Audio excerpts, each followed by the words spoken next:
Од 23 до 25 март Радовиш ќе биде домаќин на завршниот турнир од Одбојкарскиот куп на Македонија. Во организација на Одбојкарската федерација на Македонија надпреварите ќе се играат во спортско-рекреативниот центар 25 мај и тоа во четврток полуфиналните дуели во машка категорија, во петок полуфиналните дуели во женска категорија, а во сабота ќе бидат финалните мечеви со директен пренос на македонскиот радиодифузер. Во женска конкуренција во завршницата пласман обезбедија Наковски волео Струмица и скопските тимови, Работнички, Јанта и Вардар жени. Според денешната ждребка, Наковски волеј во полуфиналето ќе игра со Вардар жени.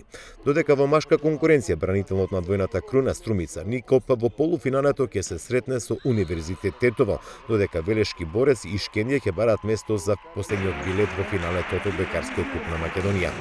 Инаку денеска беше и ждребката за да се знаат кој од кој ќе ги одмерат силите во полуфиналните мечеви закажани за четврток и петок во спортско-рекреативниот центар 25 мај во Радовиш, а победниците од истите треба да се соочат за годинашниве титули.